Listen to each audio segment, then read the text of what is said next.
Good morning everyone. तो आज की इस वीडियो में हम बात करने वाले हैं हमारी एक नई चैप्टर जिसका नाम है पंच परमेश्वर। ठीक है, तो इस कहानी को एक दृष्टि में देख लेते हैं कि प्रस्तुत कहानी के लेखक प्रख्यात कथाकार तथा उपन्यास सम्राट मुंशी प्रेमचंद हैं। इसके जो रचयिता हैं वो रचनाकार जो हैं वो हैं सम्राट मुंशी प्रेमचंद। ठीक है, इनकी सभी रचनाओं में ग्रामीण जीवन की स्वाभाविक एवं सजीव झांकियाँ देखने को मिलती है। पंच परमेश्वर कहानी के माध्यम से उन्होंने यह संदेश दिया है कि न्यायाधीश को विवेकी एवं न्यायी होना चाहिए। तो डियर स्टूडेंट, अब हम देखते हैं हमारी जो पंच परमेश्वर कहानी है उसमें मुंशी प्रेमचंद जी ने हमें कौन सा संदेश देने का प्रयास किया है। ठीक है, जुम्मन शेख और अलगू चौधरी में गाढ़ी मित्रता थी। देखो यहाँ पे एक जुम्मन और एक अलगू, दो लोग हैं जो दोनों दोस्त हैं। ठीक है, साझे में खेती होती थी, दोनों मिलजुल कर खेती करते थे। एक को दूसरे पर अटल विश्वास था। ठीक है, दोनों में बहुत विश्वास रहता था। ठीक है, एक दूसरे पर दोनों बहुत विश्वास करते थे। अटल मीन्स जो कभी टूट नहीं सकता, ऐसा विश्वास। ठीक है, जुम्मन जब हज करने गए, ठीक है, देखो जुम्मन जो हैं वो एक मुस्लिम कम्युनिटी के आदमी है। ठीक है, और अलगू चौधरी जो है वो एक हिंदू कम्युनिटी के आदमी है। लेकिन दोनों में गाढ़ी मित्रता थी, दोनों में अटल विश्वास था। ठीक है, तो जुम्मन जब हज करने गए तब अपना घर अलगू को सौंप गए थे। मतलब दो लोग रहते थे, दोनों के घर में बाकी कोई नहीं था। ठीक है, तो जुम्मन जब हज करने गए थे, तीर्थ करने गए थे, तो अलगू जो चौधरी था, उनका जो फ्रेंड था, उनको अपना घर सौंप के गए थे कि मेरा घर देखना जब तक मैं हज से घूम कर वापस नहीं आता। और अलगू जब कभी बाहर जाते तो जुम्मन पर अपना घर छोड़ देते थे। ठीक है, और अलगू ठीक वैसे ही अलगू जब कभी भी अपने घर से बाहर जाते तो जुम्मन को अपना घर देखने के लिए छोड़ जाते थे। उनमें न तो खान पान का व्यवहार था और न धर्म का नाता, केवल विचार मिलते थे। ठीक है, उनमें अपने जो धर्म जो था वो अलग था।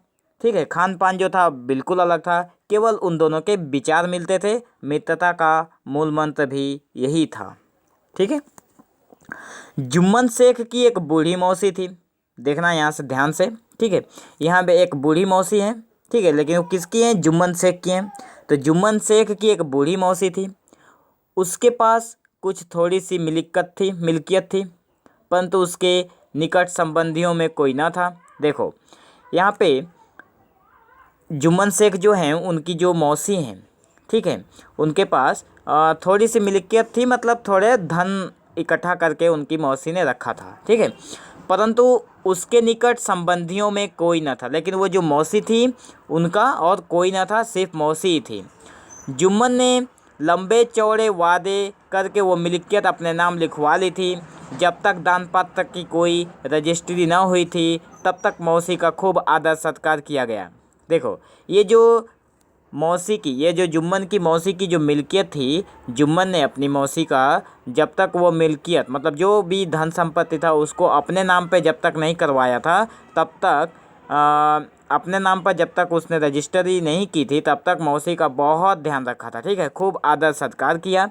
लेकिन रजिस्ट्री की मुहरे ने इन खातिरदारियों पर भी मानो मुहर लगा दी। जैसे ही रजिस्ट्री की मुहरें लगी उन कागज़ों पर कि ये सारी जो मिल्कियत है ये सारे मैं जुम्मन को दे रही हूँ, जैसे ही इस बात पर मुहर लगी मानो उस बूढ़ी मौसी जो थी उनके खातिरदारियों पर भी मुहर लग गई हो। ठीक है, अब बेचारी मौसी को प्राय नित्य ही कड़वी बातें सुननी पड़ती और अपमान सहन करना पड़ता था। अब दिन प्रतिदिन ये जो जुम्मन था वो उन्हें मतलब ऊंच नीच की बातें बोलता रहता था। ठीक है, कड़वी बातें उन्हें सुनाया करता था और बूढ़ी मौसी को दिन प्रतिदिन उनका अपमान कर रहा था और वे उस अपमान को सहना पड़ रहा था उनको।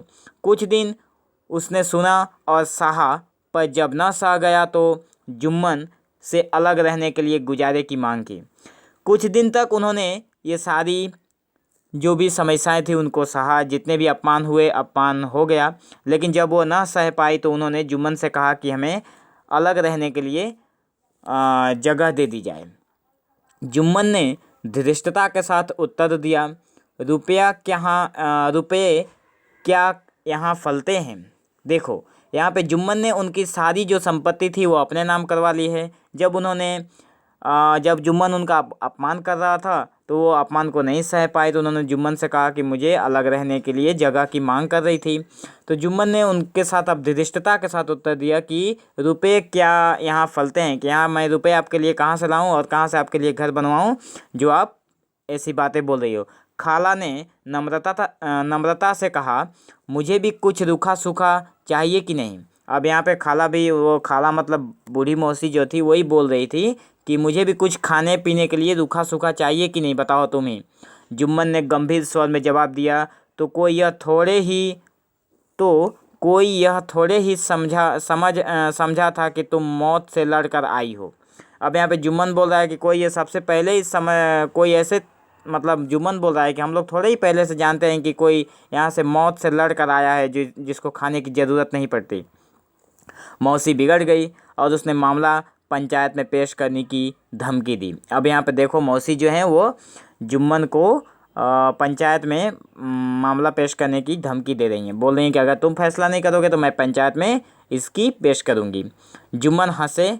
जिस तरह कोई शिकारी हिरन को जाल की तरफ जाते देखकर मन ही मन हंसता है, वे बोले, हाँ ज़रूर, पंचायत करा लो, फैसला हो जाए। मुझे भी यह दिन रात की खटपट पसंद नहीं। अब यहाँ पे जुम्मन बोल रहा है कि ठीक है, तो जाइए फैसला कराइए, मुझे भी ये दिन रात की जो खटपट है ये मुझे भी पसंद नहीं है। पंचायत में किसकी जीत होगी इस विषय में जुम्मन को कुछ भी संदेह नहीं था। ऐसा कौन था जो उसको अपना शत्रु बनाने का साहस कर सके। देखो जुम्मन जो था उससे सारे लोग डरते थे, ठीक है, सारे लोग उससे डरते थे और जुम्मन तो जानता था कि पंचायत में जाएगा तो मेरी तो जीत होगी ही, पक्की होगी, ठीक है, इसमें कोई संदेह नहीं है। इसके बाद कई दिनों तक बूढ़ी खाला हाथ में लकड़ी लिए आसपास के गांव में दौड़ती रही। कमर झुक कर कमान हो गई थी। वो जो बूढ़ी खाला जान थी वह पंचायत में फ़ैसला देने के लिए, पेश करने के लिए वो बहुत से कई गांव में गई। उनकी जो कमर थी वो झुक गई थी, ठीक है, क्योंकि उनका बहुत एज हो गया था, झुककर कमान हो गई थी उनकी जो कमर थी। एक एक पग चलना उनके लिए दूभर हो गया था, मतलब बहुत मुश्किल बात थी उनके लिए चलना, मगर बात आ पड़ी थी, ठीक है, चलने की और अपने हक के लिए लड़ाई लड़ने की।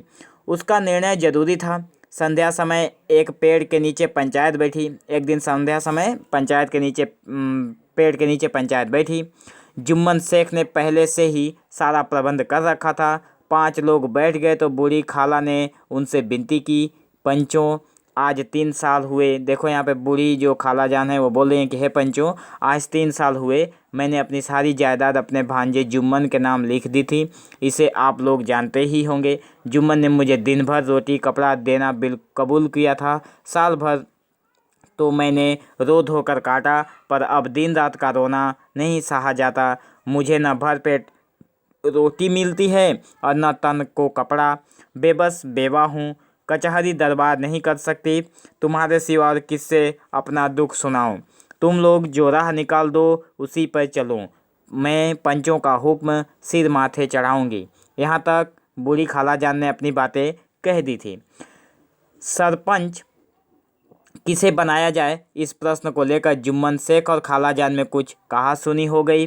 खाला बोली, खुदा से डरो। देखो सरपंच किसे बनाया जाए इस बात को लेकर जुम्मन शेख और खाला जान में कुछ कही सुनी हो गई। तो खाला ने बोली कि खुदा से डरो। पंच न किसी के दोस्त होते हैं और न दुश्मन, और तुम्हारा किसी पर विश्वास न हो तो जाने दो। अलगू चौधरी को तो मानते हो, लो मैं उन्हीं को सरपंच बनाती हूँ, ठीक है।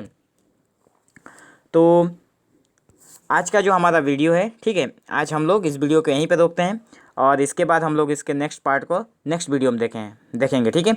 अगर यहाँ तक आप लोगों को समझ में आया हो तो ठीक है, अगर कोई भी डाउट हो तो आप लोग कमेंट सेक्शन में ज़रूर पूछना, ठीक है। तो thank you for watching this video. Have an awesome day.